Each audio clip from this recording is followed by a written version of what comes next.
مسجد الحرام اور مسجد نبی صلی اللہ علیہ وسلم کے بعد مسجد اقصی مسلمانوں کے لیے تیسرا مقدس ترین مقام اور وہ مسجد ہے جس کی جانب سفر کرنا باعث برکت ہے۔ قبلہ اول کی حیثیت رکھنے والی مسجد الاقصی کی سب سے بڑی فضیلت یہی ہے کہ نماز فرض ہونے کے بعد 16 سے 17 ماہ تک مسلمان اس کی جانب رخ کر کے نماز پڑھتے رہے۔ یہی وہ مسجد ہے جہاں حضرت محمد صلی اللہ علیہ وسلم سفر معراج کے دوران براق کے ذریعہ مسجد الحرام سے یہاں پہنچے اور یہاں تمام انبیاء علیہ السلام کی امامت کی اور پھر 7 آسمان کے سفر پر روانہ ہوئے۔ بیت المقدس کی تاریخ۔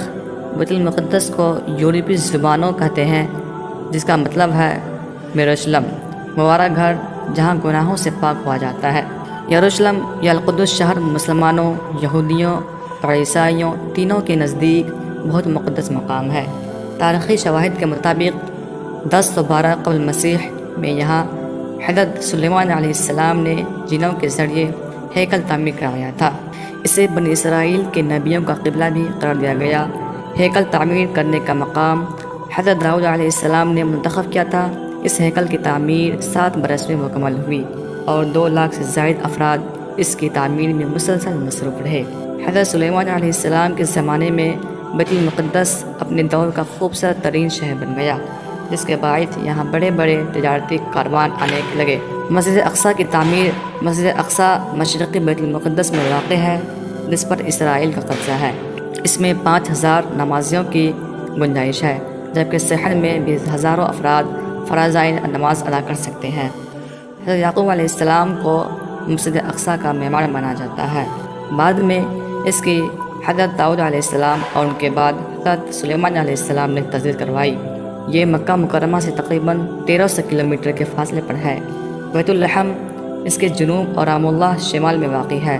سلطان صلاح الدین ایوبی رحمۃ اللہ علیہ نے عیسائیوں سے قبلہ اول کو آزاد کروانے کے لیے تقریباً 16 جنگیں لڑی اور 583 ہجری میں بیت المقدس فتح کر کے مسجد اقصی کو اندر سے عیسائیوں کے تمام تر نشانات اور تعمیرات سے پاک کیا اور محراب اور مسجد کی اجسر نو تعمیر کروائی۔ 595 ہجری میں ایوبی خاندان نے پہلی بار مسجد کو عرق گلاب سے غسل دیا۔ 634 ہجری میں ملک عیسیٰ اور 686 ہجری میں ملک منصور سیف الدین نے مسجد کی وسعت میں اضافہ کیا، جبکہ 865 ہجری میں ناظر الحرمین الامیر عبدالعزیز العراقی کے دور میں بھی اس مسجد کی تزئین اور آرائش کی گئی۔ مسجد اقصی اور گنبد صخرہ کی تعمیر۔ گنبد صخرہ کی تعمیر جب حضرت عمر فاروق رضی اللہ عنہ کے زمانے میں بیت المقدس فتح ہوا تو حضرت عمر رضی اللہ نے اس صخرہ اور براق باندھنے کے مقام کے قریب مسجد کی تعمیر کا حکم دیا۔ مسجد صخرہ کی تعمیر کئی مراحل سے گزری۔ 74 ہجری میں خلیفہ عبدالملک بن مروان نے مسجد کی تعمیر شروع کروائی اور 86 ہجری میں ان کے بیٹے خلیفہ ولید بن عبدالملک نے اسے مکمل کروایا۔ اس مسجد کی تعمیر میں خرچ ہونے والا سرمایہ مصر کے 7 سال کے اخراجات کے برابر تھا۔ جب تعمیر مکمل ہوئی تو مسجد کی تعمیر کے لیے مختصر رقم میں سے 1 لاکھ دینار باقی بچ گئے۔ خلیفہ نے یہ رقم دونوں نگرانوں کو بطور انعام دینا چاہی تو انہوں نے انکار کر دیا کہ ہم تو چاہتے ہیں کہ اپنی بیویوں کے زیور بیچ کر اس مسجد پر لگا دیں۔ چنانچہ خلیفہ نے سونے کے دینار ڈھلوا کر مسجد کے دروازوں پر سونے کی چادریں چڑھا دیں۔ 130 ہجری میں آنے والے زلزلے کے باعث جب اسے بہت نقصان پہنچا تو خلیفہ جعفر نے یہ چادریں اتروا کر سکوں میں ڈھلوائیں اور انہیں لوگوں میں تقسیم کر دیا۔ 163 ہجری میں خلیفہ مہدی بن جعفر نے مسجد کی حدود کی چوڑائی کم کر کے اس کے طول میں اضافہ کروا دیا۔ 426 ہجری میں اس مسجد کو زلزلے سے نقصان پہنچا تو خلیفہ نے مرمت کے دوران جو گنبد بنوایا وہ آج تک موجود ہے۔ خلیفہ نے مسجد کے شمال کی جانب 7 دروازے تعمیر کروائے۔ 492 ہجری میں ہونے والی صلیبی جنگ کے بعد جب عیسائیوں نے بیت المقدس پر قبضہ کیا تو انہوں نے مسجد صخرہ کی تعمیر میں بہت رد و بدل کی۔